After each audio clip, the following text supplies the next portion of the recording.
All glories to Shri Guru and Gauranga Srila Prabhupada Ki Jai. Gaur Premananda. Okay, so we are reading from Srimad Bhagavatam. Where's the Bhagavatam? Which verse? No. Third canto, chapter 9.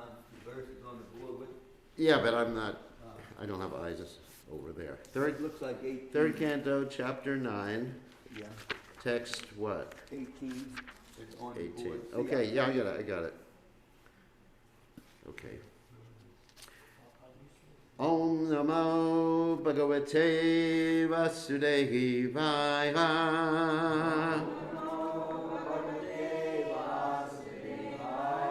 Om Namo Bhagavate Vasudevaya.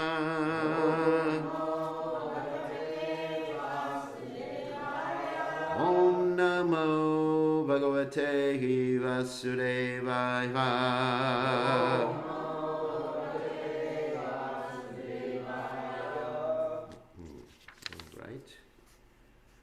Yasmad Vivemi Aham Api Gripararda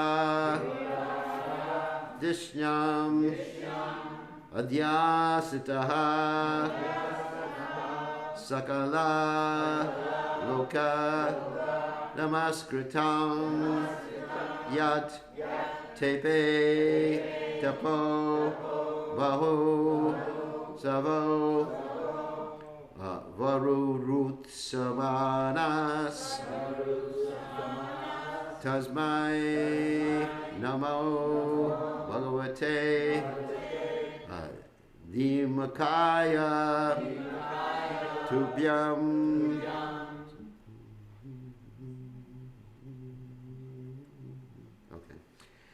Yasmad bibim yahamapi dwarpararda dishyam.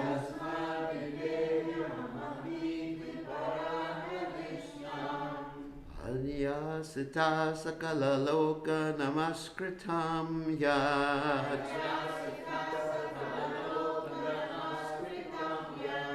Tepe tapo bahusavo varurut samanas.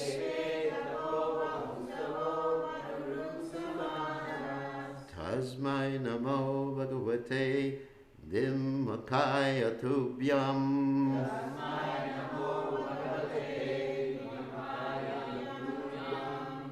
Yasmad Bibem Yahamavid Dwarpararda Tishyam.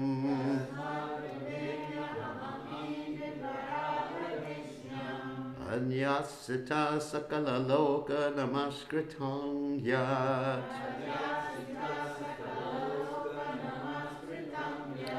Tepe tapo bahusavo varurut samanas.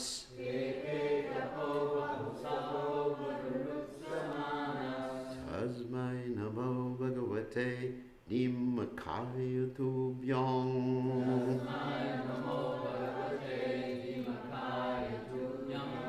Yasmat bibem yahamapi dwarpararda tishyam.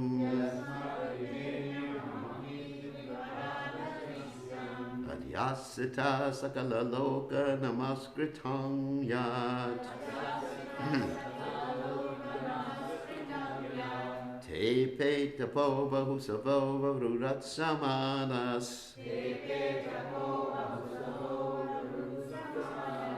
Tasmai namo bhagavate dhimakaya tubhyam.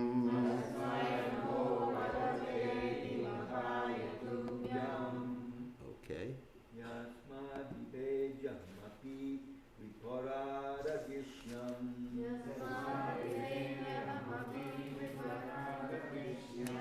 Ajasita Sakala Loka Namaskritam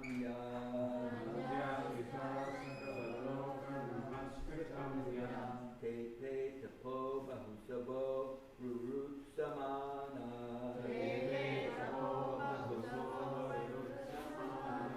Tasmai Namo Bhagavate Dhimakaya Tubhyam.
Okay.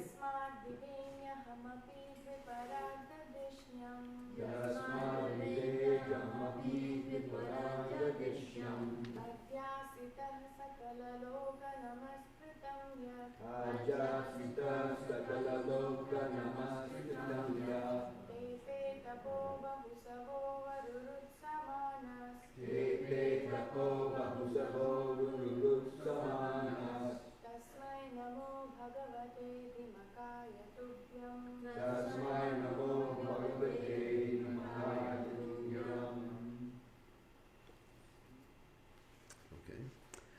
Yasmat. From whom? Vidhemi. Fear. Aham. I. Api. Also. Advipararda. Up to the limit of 4,300,000,000 years, times 2, times 30, times 12, times 100 solar years. Of course, you're not going to be able to repeat that.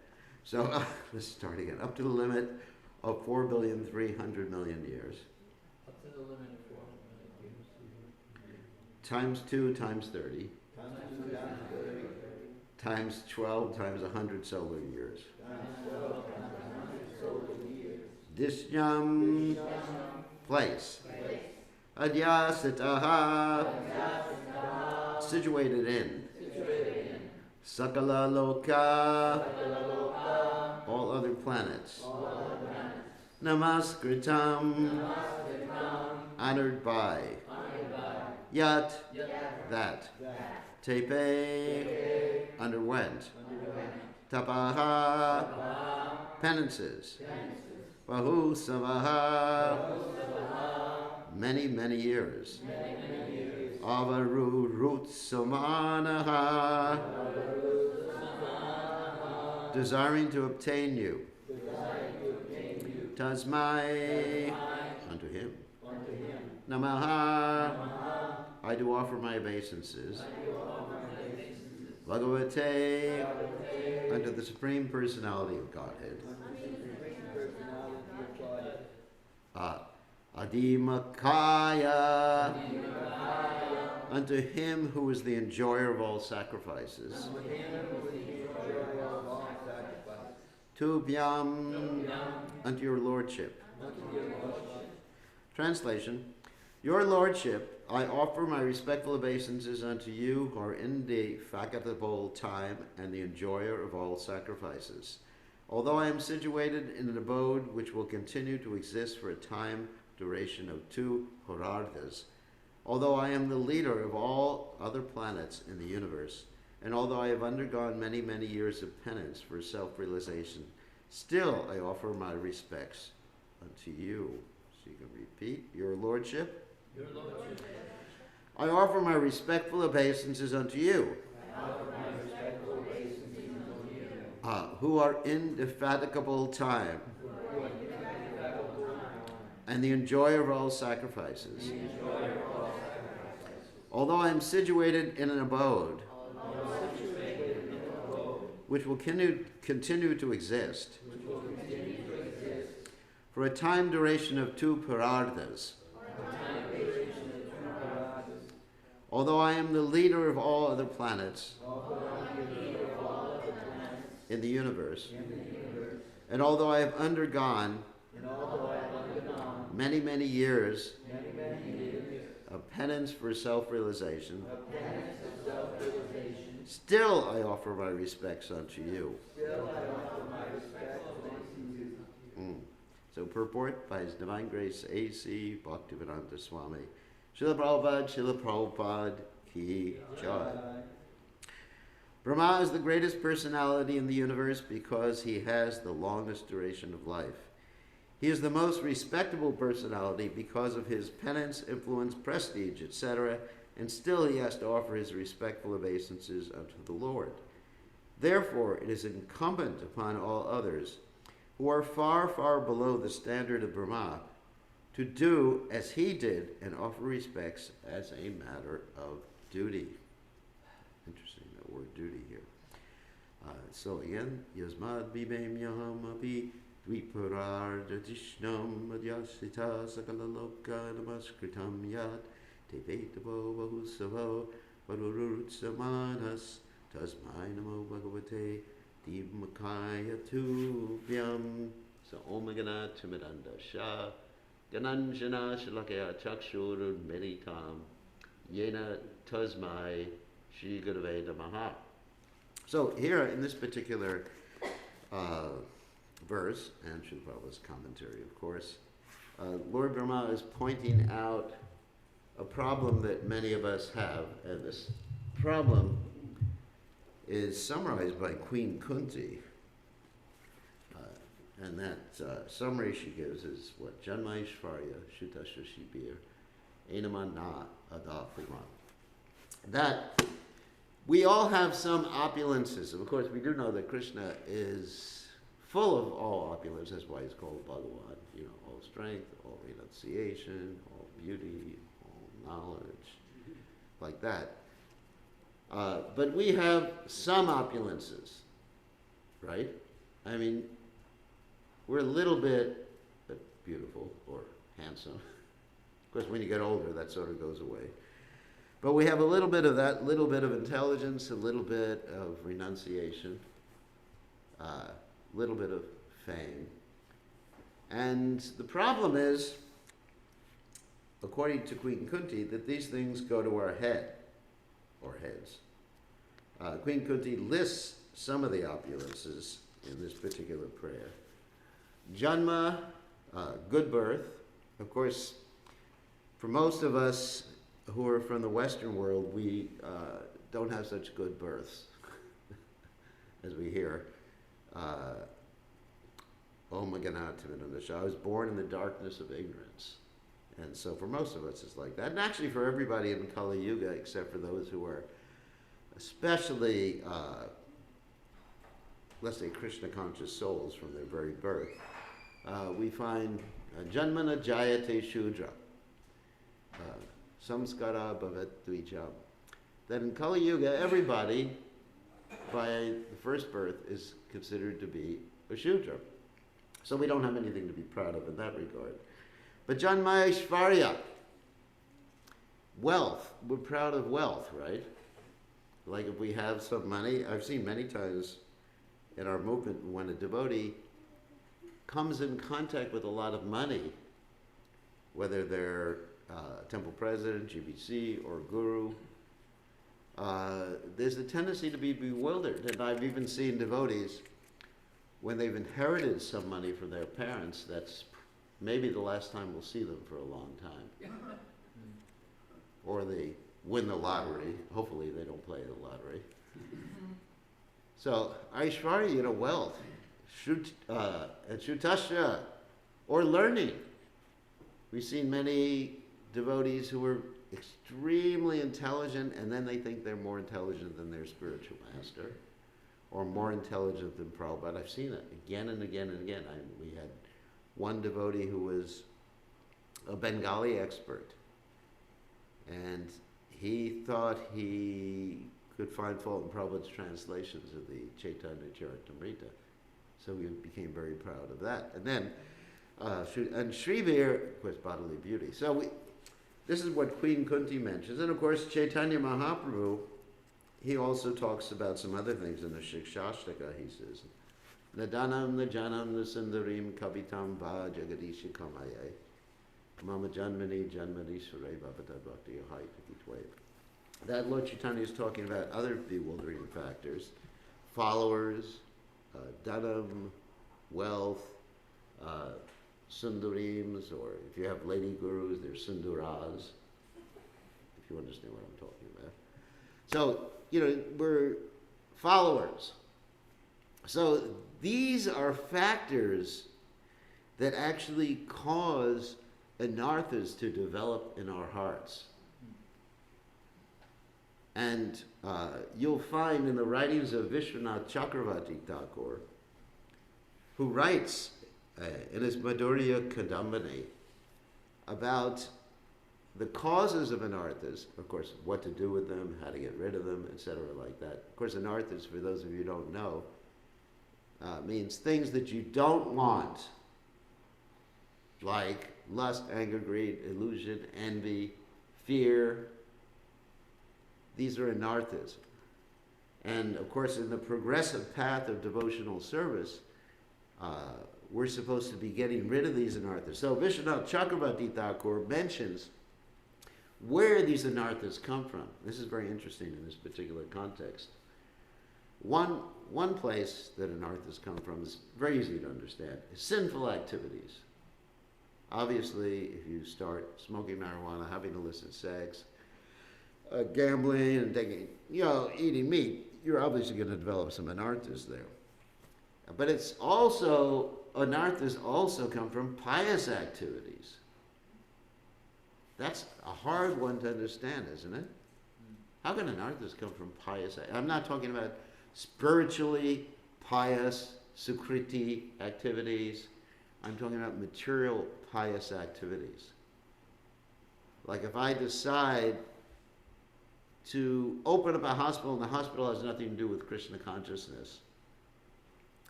Or let's say, all right, let's talk about COVID right now, since this is the topic of the day. If I decide to go on the internet and encourage everyone to get the vaccine, of course, some of you will hate me for this one. Hopefully, no one here in this room. And I don't connect it with Krishna in some way, that's, of course, accepting that it's pious to take the vaccine. So if I don't connect it with Krishna in some way, it's just a pious activity. And how does it create anarthas? Because I think that I am the doer. That I am creating someone's good fortune, or helping people surmount the negative aspects of this material creation. If I don't add Krishna consciousness to my activities, somehow or other, even if it's in the mode of goodness, it can cause the development of anarthas in my heart. Because I'm the doer. Krishna's, he's all right over there. But I'm the doer. And so that's another cause of anarthas. And then the third cause, there are actually four causes. Third cause is very easy to understand, is offenses against Vaishnavas. And this, of course, is very prominent nowadays with the internet and social networking and stuff like that. Because people take great joy for one reason or other in criticizing others and engaging in what we call ad hominem attacks. It's one thing to disagree with someone philosophically. Like right now we're having this whole discussion about whether ladies can become gurus or Vaishnavis, not ladies, Vaishnavis can become gurus. And so, you can have a philosophical discussion. What does it say in this Shastra? What does it say in that Shastra? But in many cases, it gets to the point of what we call ad hominem attacks, where you start to criticize the person who is making an argument that you disagree with him. It can get to the point is you don't understand Shastra. You're just bewildered by the illusory energy. And that's an offense. If we say that to another devotee, of course the guru can say that to his disciple. That's not an offense. It's not that the guru says to his disciple, you are bewildered by the illusory energy, and the disciple says, you're committing an offense, an elephant offense, Guru Maharaj, because the first offense in chanting is not to criticize those who have dedicated their lives to propagating the holy name of the Lord.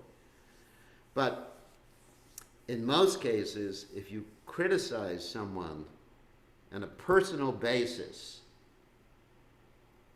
and you see this going on so many times, then that creates anarthas in your heart. And of course, ultimately, those anarthas cover you up so much that you lose your taste for chanting. Sometimes devotees are thinking, why am I having so much trouble chanting now? When I first joined the Hare Krishna movement, it was so blissful. I just picked up my japa beads and I wanted to chant all day long. I went to kirtan and now I can't even do it. My japa beads, where are my japa beads? Somewhere. Anyway, wherever they are, they are. They feel like bowling balls. You know, bowling balls?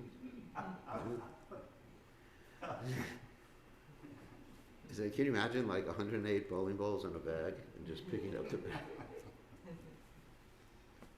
So, because they've committed offenses, you lose your taste. Your taste becomes diminished to second class, third class, or 10th class, as Prabhupada describes, nectar devotion. So, one has to be very careful. Offenses against devotees, offenses against the holy Dham, offenses against the deities, offenses against prasadam. Prasadam is non-different from Krishna.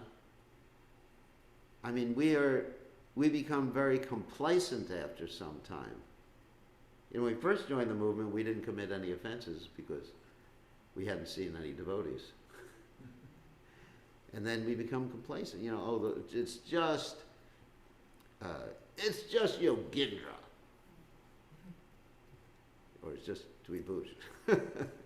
It's just that, you know, and then we put a label on them, you know, a negative, pejorative label on the devotee, and then that's our spiritual life goes down the tubes. We don't have a taste, because the whole point of Krishna consciousness is what?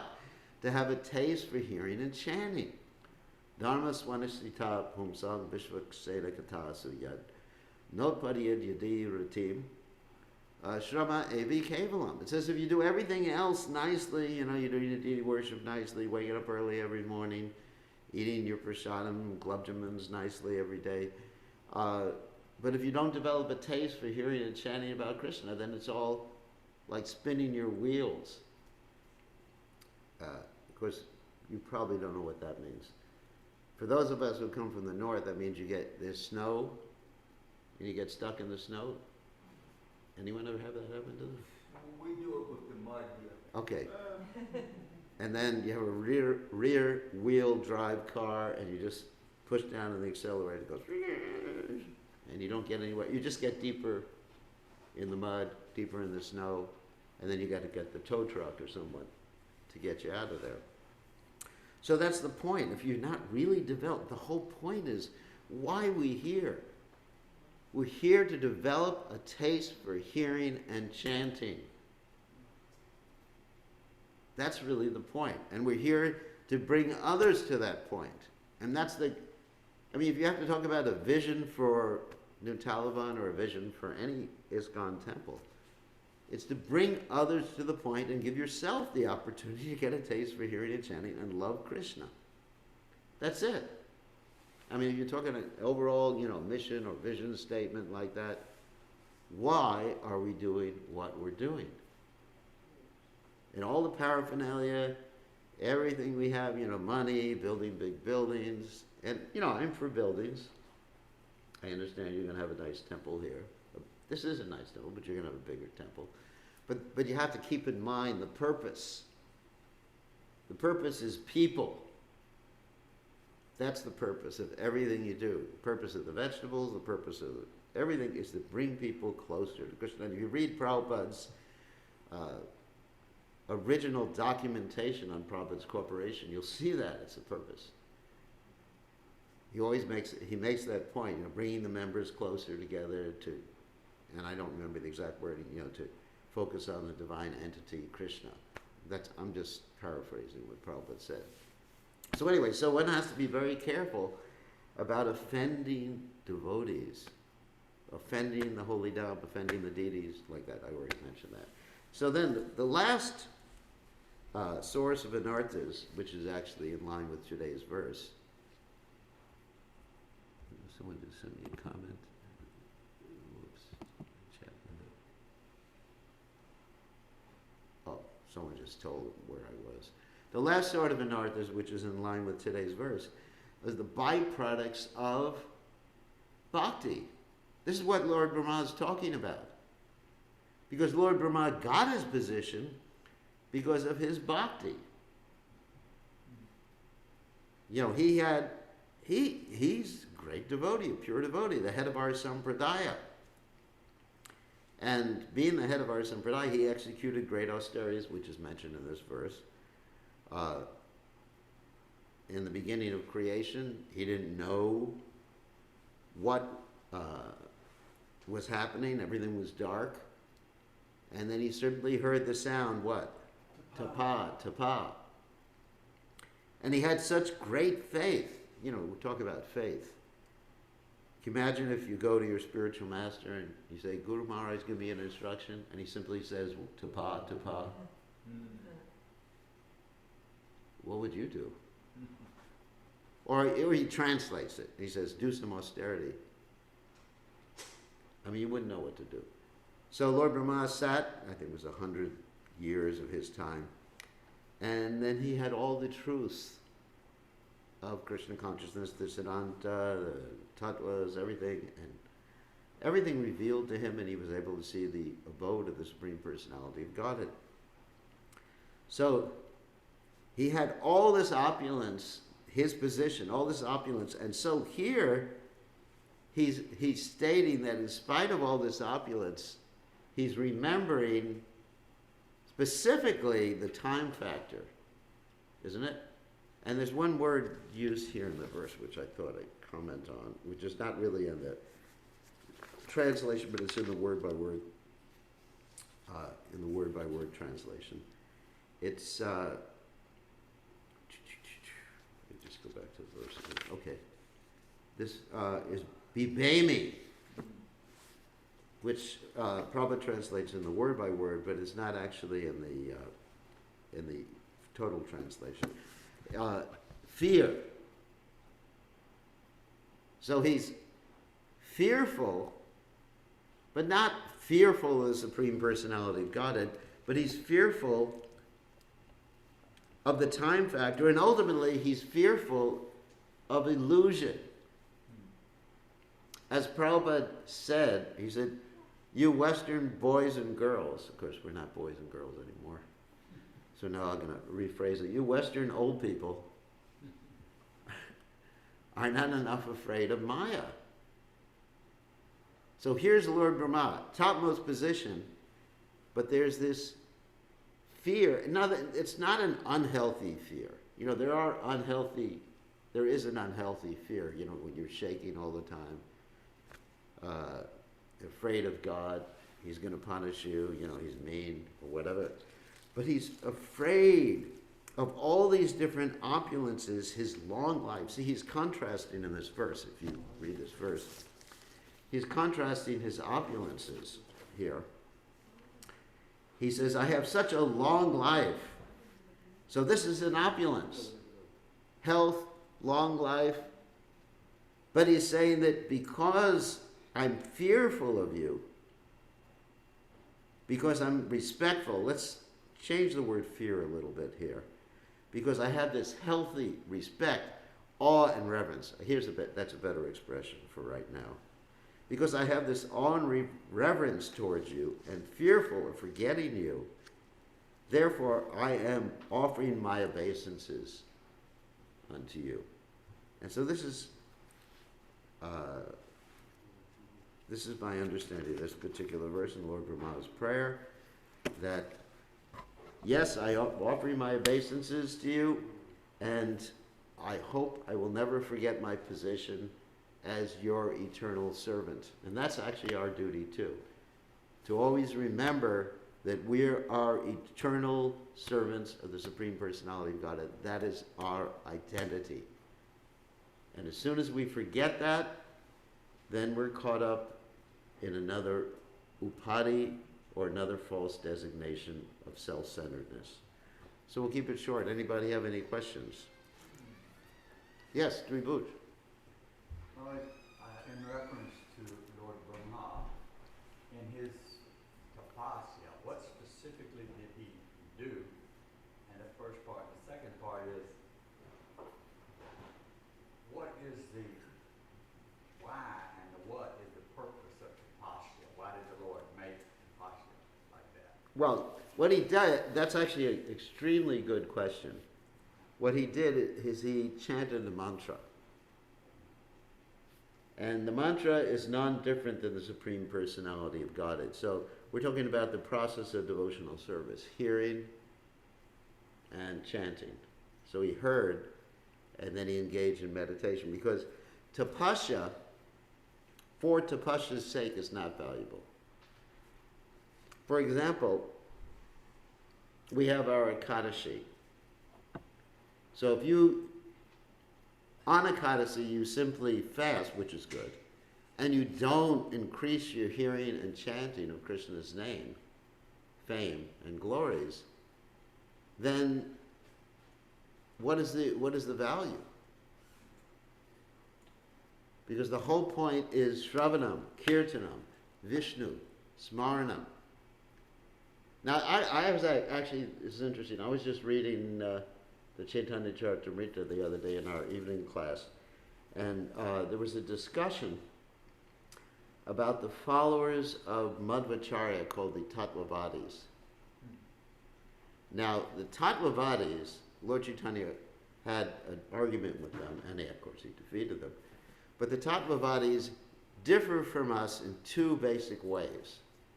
One way is they consider the sadhana to be the following of Varnashram. Not Shravanam, Kirtanam, Vishnu Smaranam, 9 processes of devotional service. And they consider the saja, or the goal of spiritual life, to be liberated, or to have one of the types of mukti, even the Vaishnava muktis, like Sarupya, Samipya, Sharsti, Salokya. So Lord Chaitanya differed with him on both of those points, because our sadhana is not Varnashram. Varnashram is useful to regulate society so people can be peaceful. I'm not talking against Varnashram right now, because people need to be engaged according to their psychophysical nature. You know, if someone's inclined to be a Brahmin, let him be a teacher. Someone's inclined to be a Kshatriya, let him manage. If someone's inclined to do business, let him do business, let him take care of the cows, Vaishya, etc.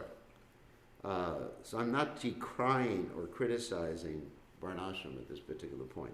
But that they consider that to be the supreme methodology to follow Varnashram. And also in Lord Chaitanya Mahaprabhu's discussions with Ramananda Roy, that was the first point Ramananda Roy brought out when Lord Chaitanya Mahaprabhu asked him what is the method, and then Lord Chaitanya rejected it. So in both of those stories in the Chaitanya Charitamrita, or pastimes in the Chaitanya Charitamrita, Lord Chaitanya differed from that understanding. So anyway, so when we're talking about Varnashram, that's not really what makes us Krishna conscious. So there's not the austerity or the physical giving up of things, let's talk about that in terms of austerity, does not make us Krishna conscious. It's the Shravanam Kirtan. Lord Chaitanya made the point that it's the 9 processes of devotional service that are our sadhana. Does that make sense to everybody? It's a very important point. It's in the 9th chapter of the Bhajalila of the Chaitanya Charitamrita. It's really amazing how much we discover in the Chaitanya Charitamrita. We're doing this reading every night online, the Chaitanya Charitamrita, for an hour. And we have about 40 or 50 people who join us every evening on Zoom. And how much we're discovering about our philosophy, about our methodology, and about Krishna consciousness in general. So then as far as the saja, the goal, the Tattvavadis consider the goal to be going back to Godhead. Now you may say, isn't that our goal too? But no, it's not our goal. Our goal is pure love of Krishna. And Lord Chaitanya elaborates on this in his Shikshashtaka. Mama janmani janmanishvare bhavatad bhakti hoita kitvaye.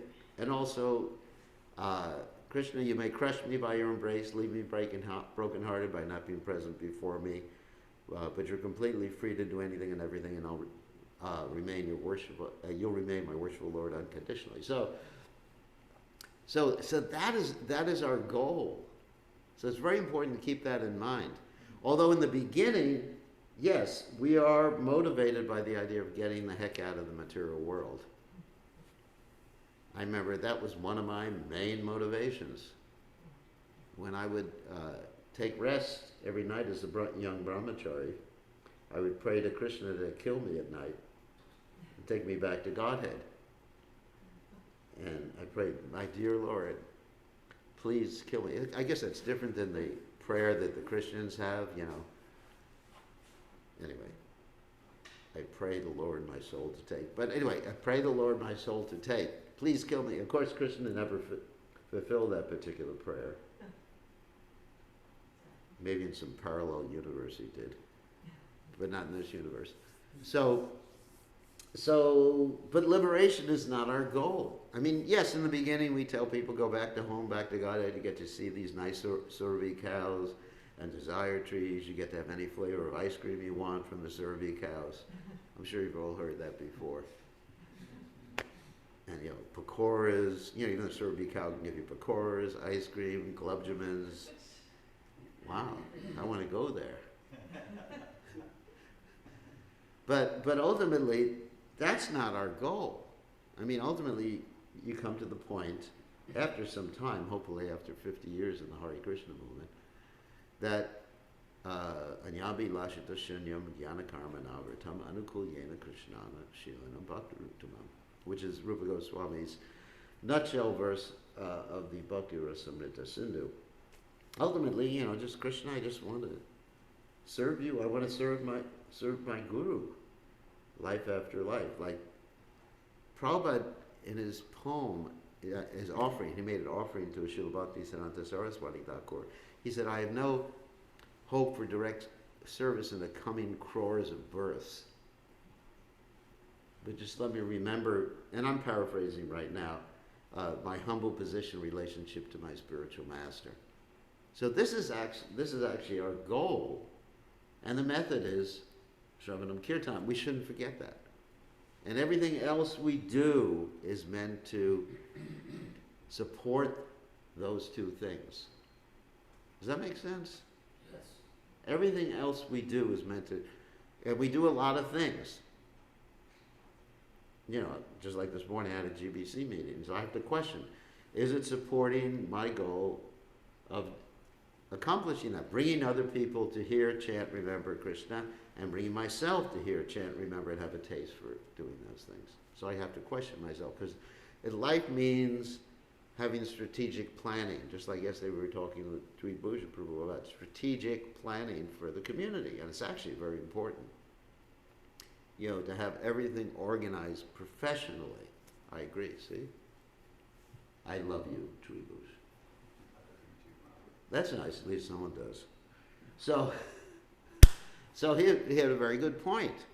So with our own lives, we have to think like that too. You know, what are we trying to accomplish ultimately? And why are we doing what we're doing? And so Lord Brahma, he engaged in the ninefold process of hearing and chanting, specifically hearing and chanting. And he was chanting the mantra. You had the Gayatri mantra like that, which I'm not going to give you in class. So, does that answer the question? Yeah. So what did Lord Chaitanya say to convince the Tattvavadis? He said that. He said you're just following ritualistically. I mean, and then they admitted. They said, yeah, we know it's like this. I'm paraphrasing again, but this is our party line. It actually stated, I thought that was really humorous. Now, that's not what Madhvacharya taught. But you find that the followers, even of a great personality like Madhvacharya, who is a great pure devotee in our sampradaya, they tend to change things a little bit, or a lot. So we have to be careful in this Ganada of doing that. I'm not doing that. So they said, this is our party line. That's why we do this. It was interesting. I found that quite an interesting response that they made. They agreed with Lord Chaitanya and they said this is our party line. So we have to be careful when people ask us about things, why do we believe what we believe in? You say, this is our party line in ISKCON. You have to know why you believe in something and not simply follow, like Prabhupada said in the Bhagavad Gita purport, no blind following and absurd inquiries are condemned. Is that right? Such an interesting, the Chaitanya Charitamrita is such an amazing book. I mean, I'm reading it for this umpteenth time, but this time I'm actually going over it with a fine-tooth comb for all the devotees online. And actually I'm saying that I'm learning new things each time I read it. Prabhupada's books are like that. I mean, if you just sit down and read it like a novel or something like that, you're not going to get so much out of it.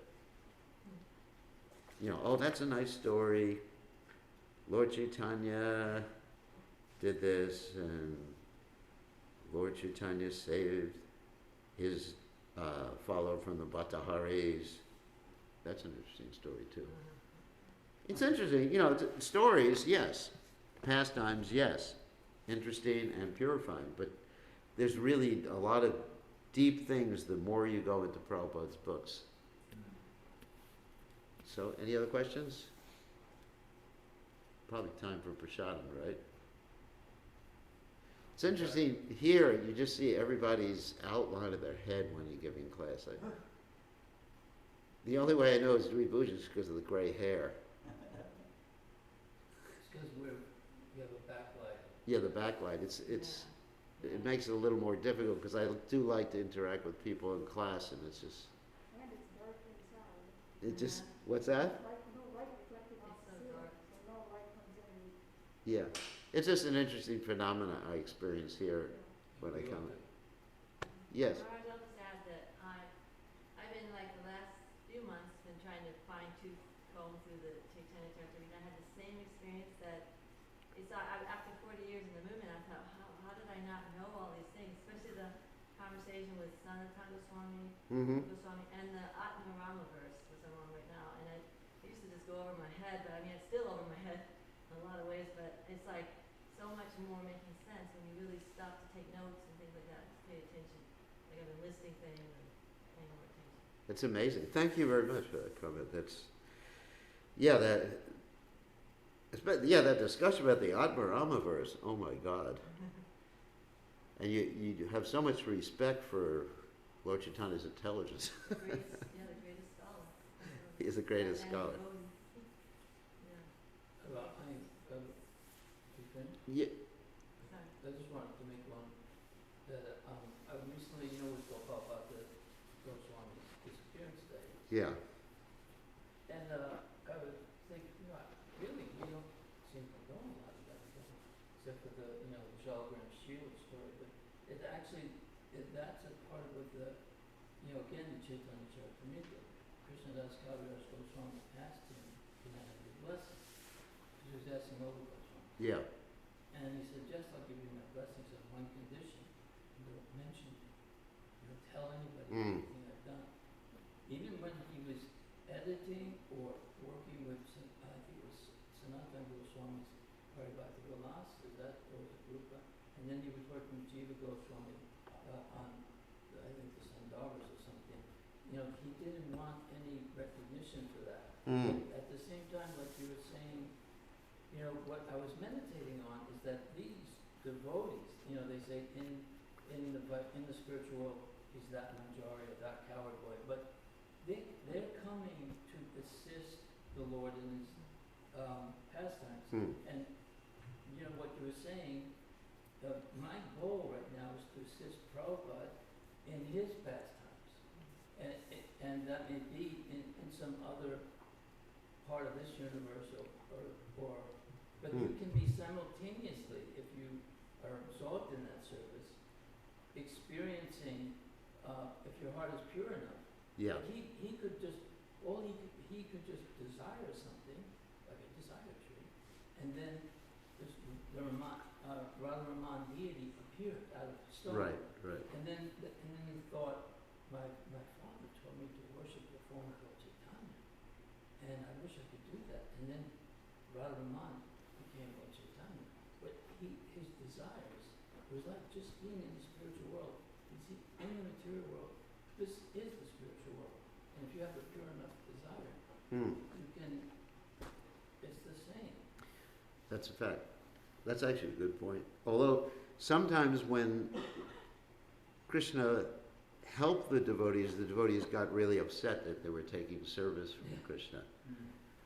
Mm. Like the story of Raghunath Das Goswami, he was chanting on the banks of the Radhakund and Shamakund, and Krishna was standing, guarding him, protecting him from the tigers, and Radharani was protecting him from the sun. Yeah.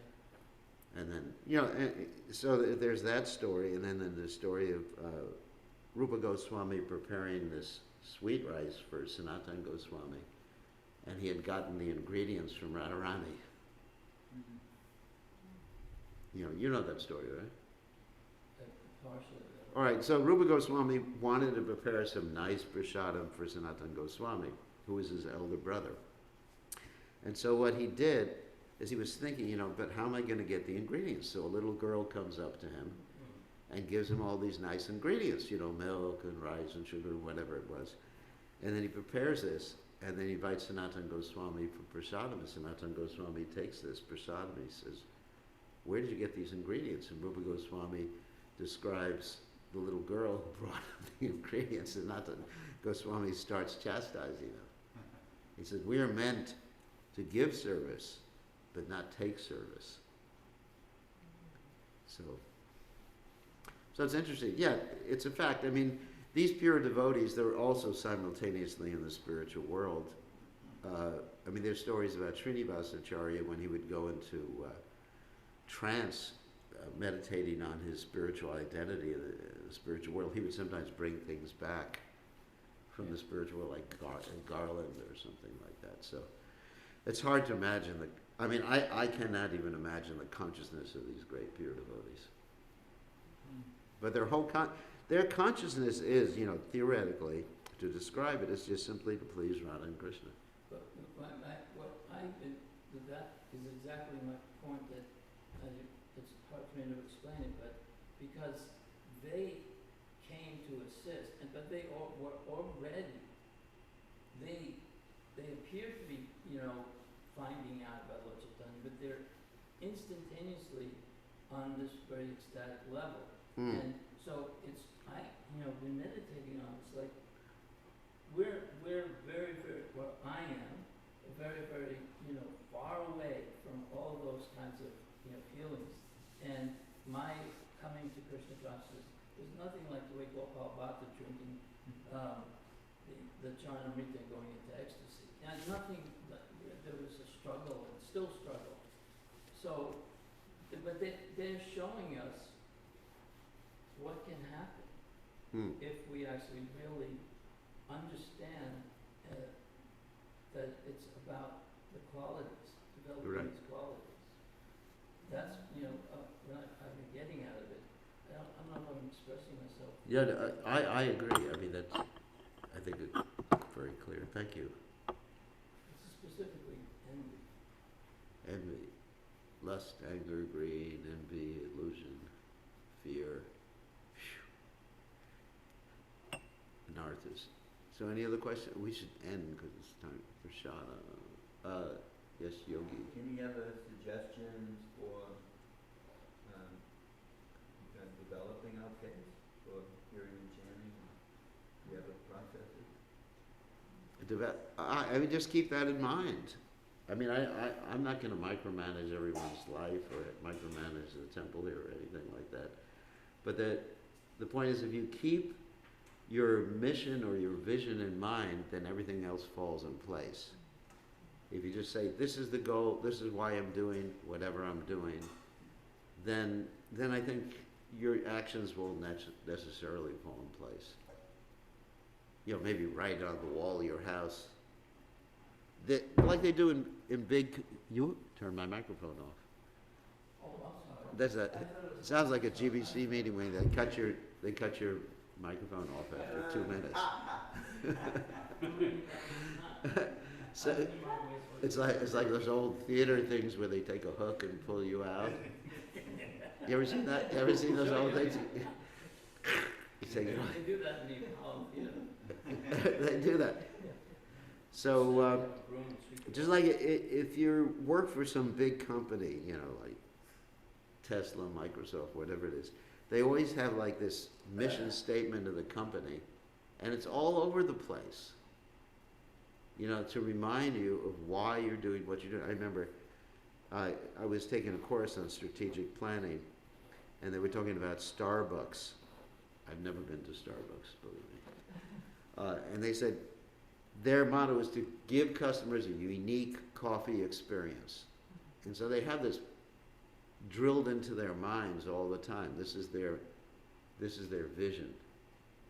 And, you know, that's one reason, well, I don't know if that's the reason they're successful, but, you know, we really have to be focused, ekeha kuradandana, focused on why we're doing what we're doing rather than simply what we're doing. But we tend to get into the what and forget the why. Does that make sense? Yes. Okay, and now why is prasadam? Okay, thank you very much. All glories to Prabhupada. Srila Prabhupada ki jai.